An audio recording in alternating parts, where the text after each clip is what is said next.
satu je fixed station. Okay. Lepas sudah ada satu fixed station, apa yang kita nak buat adalah simple task saja, survey and then go to the network adjustment. Okay, dia akan listkan apa koordinat yang you dah ada tadi, and then we just tick 2D, XY and H is ellipsoidal height.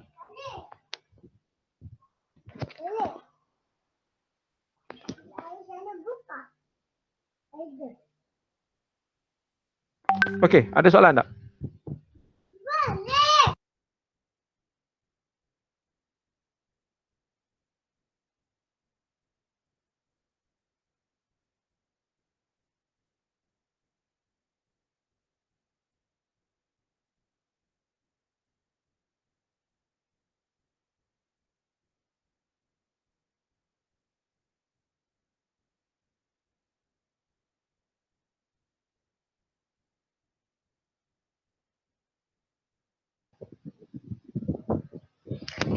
Okay.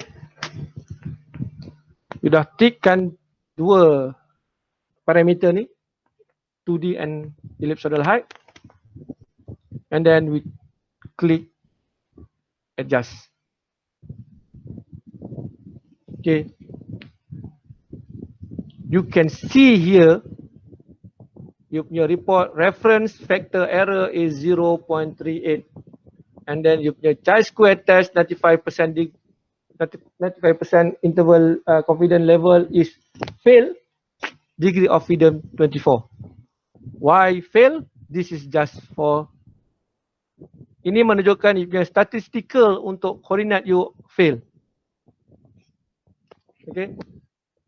You cari kenapa dia fail. Apa maksud chi-square test? Kenapa kita perlu dia pass? Kalau fail, what we need to do?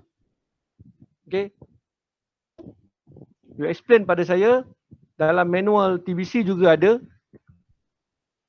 sebab chi-square test perlu pass ataupun fail pun tak ada masalah, and then apa dia punya indicator, kalau pass, kalau fail, apa dia punya indicator.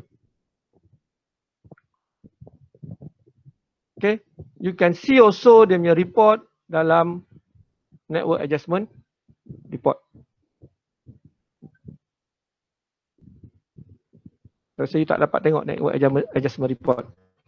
Okay, report you study, and then if you have a question, you boleh tanya saya berkenaan dengan apa yang ada dalam baseline processing report dan apa yang ada dalam network adjustment report.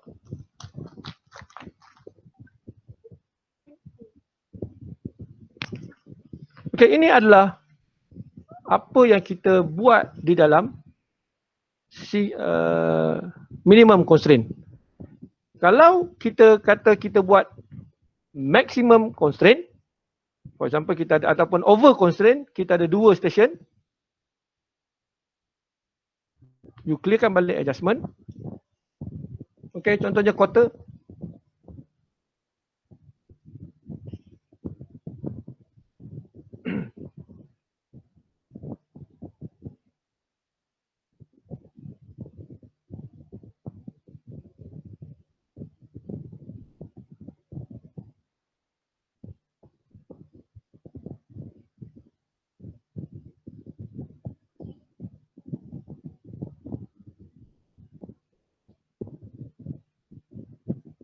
Okay, tukar dia kepada global quality, and then you key in balik you punya coordinate, to find the coordinate from spider web. Inilah contoh, you akan dapat nilai yang mengarut lah. Sebab apa? Saya key punya koordinat, saya tak masukkan betul-betul.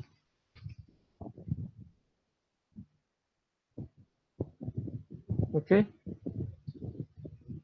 sudah tukar jadi triangle, and then you fix quarter adjustment. Okay, dia akan meletup. Okay, mana reference factor error you lagi besar, mana 10 kali ganda daripada apa yang you expect. Kalau kita expect hari tu koordinat kita adalah dalam 2 cm, 10 kali dengan 2 untuk horizontal. Jadi dia akan besar lah. Maknanya you kalau tengok ni semua flat. Dia just fail. Dan ini adalah kalau you lihat kepada dia punya and then you can identify what is the value of coordinate untuk UPM. Okay, kalau you ada 4 fixed point, you akan ada 4 value of coordinate for UPM. Sebab apa? You buat minimum constraint tadi, start dengan seki, lepas seki you clear balik, you tukar seki tu kepada behrang sebagai fixed point, you calculate balik, and then you tukar jadi quarter pula sebagai fixed point, you tukar sebagai seki, behrang, quarter.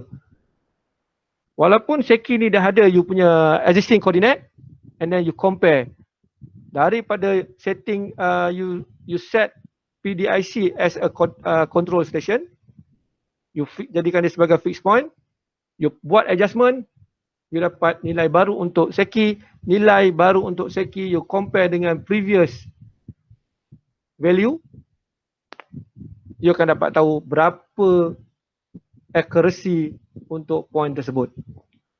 Sama juga dengan behrang, sama juga dengan quarter. Jadi daripada situ baru you identify mana satu point yang sesuai untuk jadikan second fix. Sebab you boleh estimate. Kalaulah you buat processing daripada quarter pergi ke seki, you dah tahu dah seki ni out sampai 1 meter koordinat dia. Jadi you kata koordinat seki tak boleh diguna pakai untuk buat you nak apply sebagai over constraint ataupun maximum constraint. That's why kita kena test dulu. Kita punya control station ni okey tak okey. Cara kita test adalah kita fix satu persatu mana satu station yang better. Okey. Setakat ni ada soalan tak? Yang doktor tengah tunjuk ni ada 2 fix Yang saya tengah tunjuk ni ada 2 fix. Oh, okay. Alright. Jadi kalau you nak buat 3 fix, you just clear balik and then you cari mana satu lagi fix yang you nak pakai. For example, kita kata PDIC kita nak fix. Okay. You tukar dia jadi control quality and then you key in you punya coordinate. For example, saya buat error besar.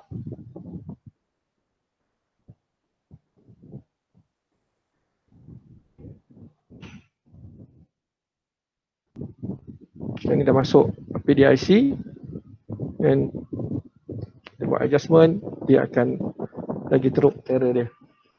Okay, nampak sini. Reference factor dia adalah 3863, bermaksud kita punya estimation untuk error kita adalah kos 2 cm untuk horizontal. Kita punya error sekarang ni adalah 3863 kali ganda dengan error yang kita expect. Itu dalam statistik. Okay, jadi daripada situ pun kita boleh nilai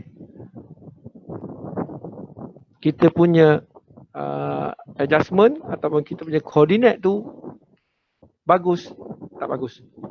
Okay.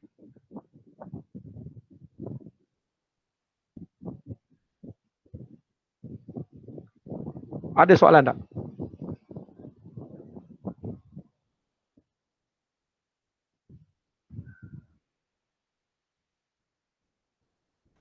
Doktor, Ya. yang kan ada blue line semua kan? Okay. Ni tadi waktu doktor present ni, saya tadi doktor tak ada tunjuk dekat ni, dekat screen, so kita orang terlepas. Okay, tak apa. Saya ulang balik yang part tu Okay. Alright. Okay. So create another project. Test adjustment 2.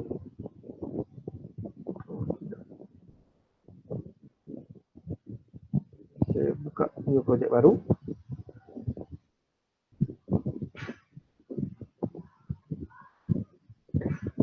Okay, now totally new. Saya save as dulu project ni as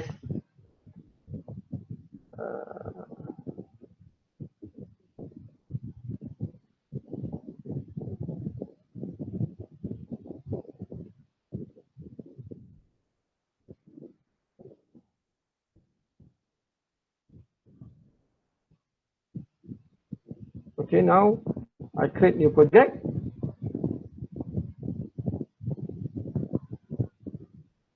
Import.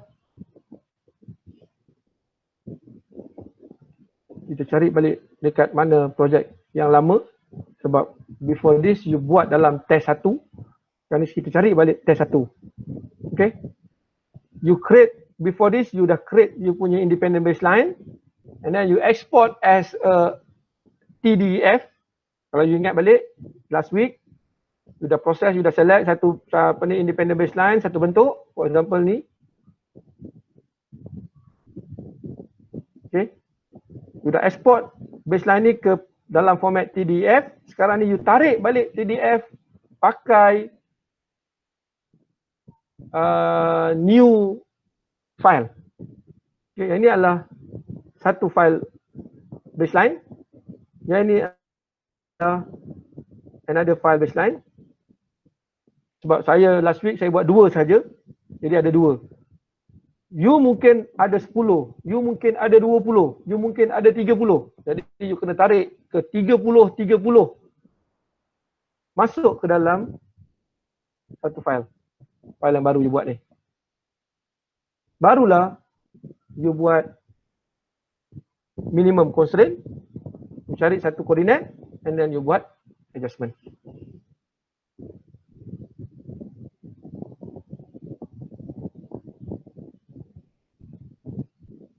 Okey, ada soalan lain? Atau you tak faham? Clear dah, insyaAllah. Okey.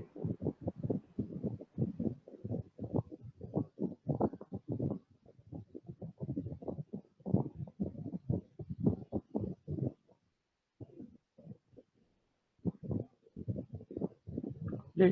Click the button is easy. Susah dia, you tengok pada network adjustment punya report. Okay, report ni yang you kena lihat. Report untuk network adjustment and report untuk baseline. Okay, before you go to the network adjustment, kita kena prepare dulu kita punya baseline dengan baik.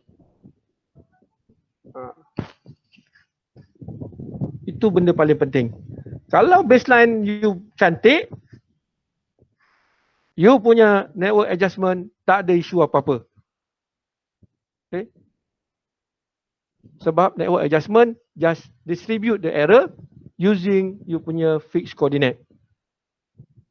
Sama juga kalau you patah balik ke konsep traversing. Kalau traverse you tak close, you buat pelarasan. You rasa bagus tak you punya koordinat? Tidak.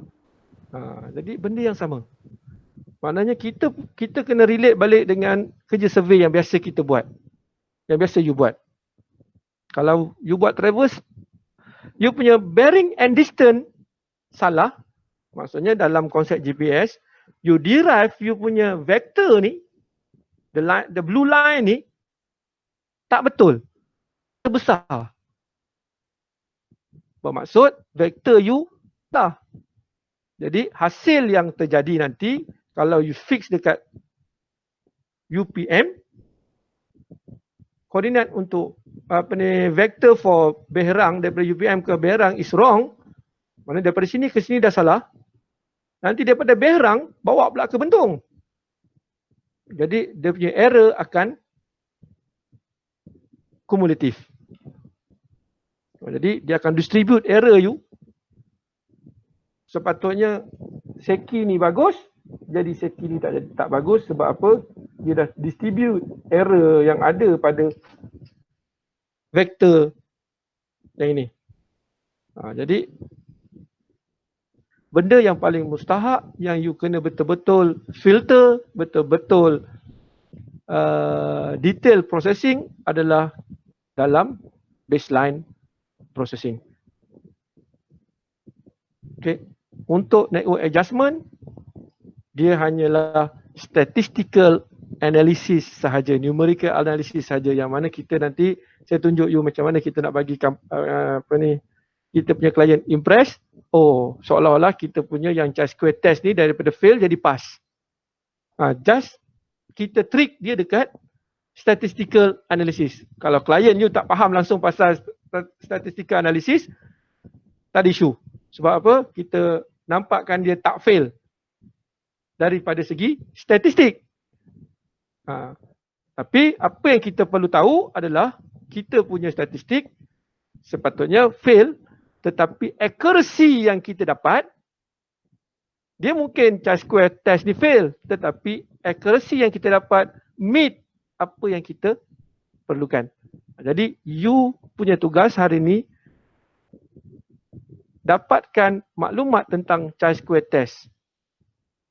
Kenapa kita buat test dia untuk dalam GPS observation? Apa relationship, apa yang chi-square test ni buat untuk menggambarkan kita punya cerapan ataupun kita punya data statistik. Jadi kalau you faham yang itu, maksudnya nanti kalau apa-apa jadi pada data you pun, jadi kalau orang tanya you macam-macam tentang you punya GPS observation pun, you ada alasan you tahu macam mana nak goreng kawan tu kan. Sebab GPS dah mudah. Macam you tengok sekarang ni, you just click button, you can come out dengan result. Tapi macam mana nak explain kepada orang how good you punya data. How good you punya data, how accurate kita punya observation.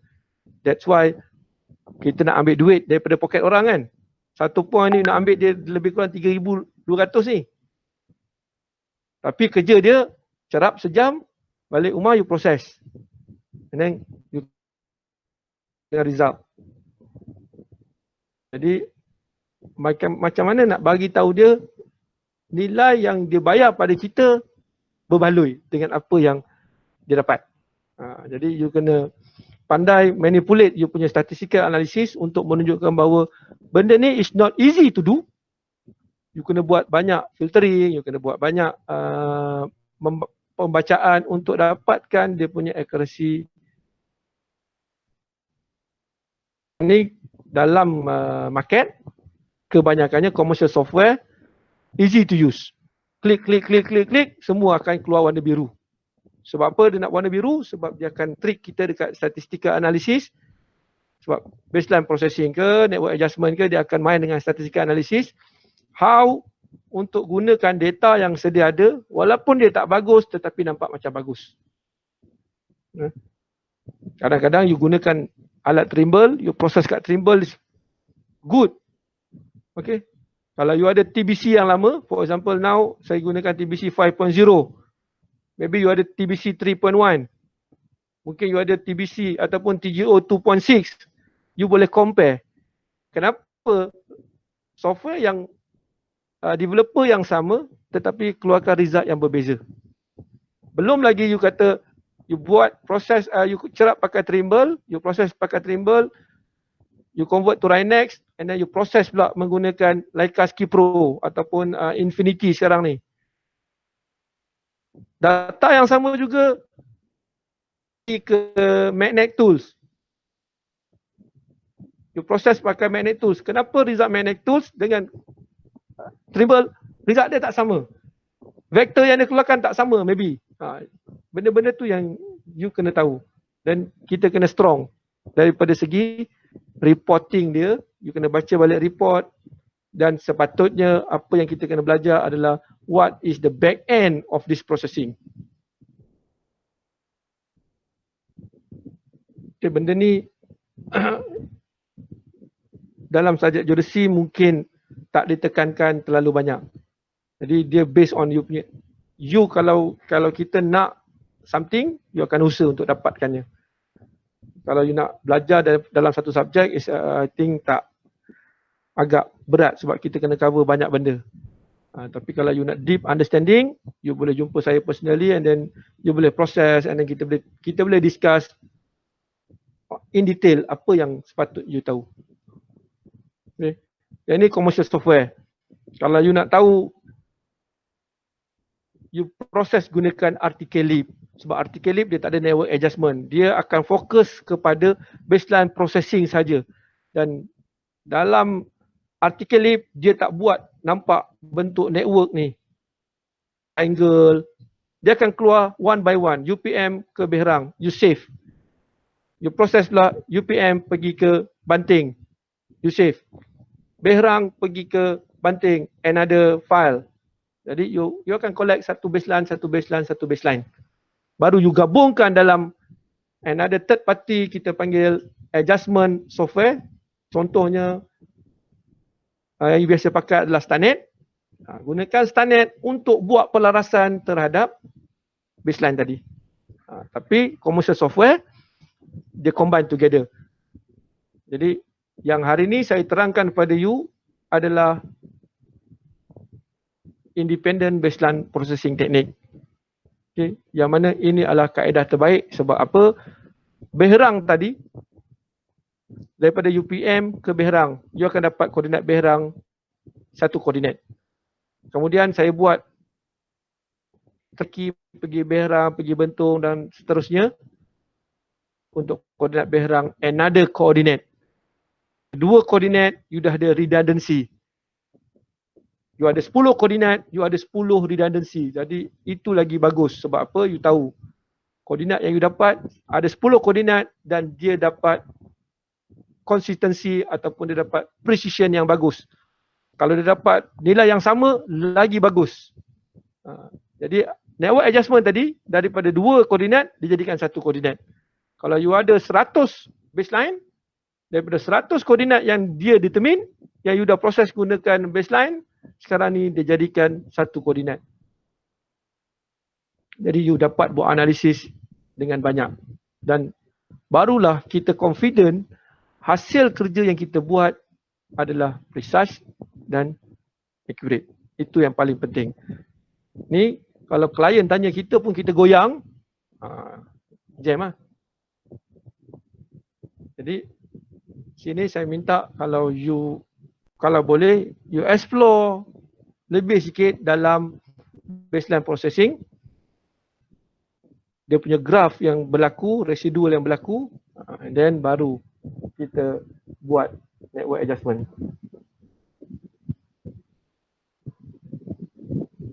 Okay, ada soalan?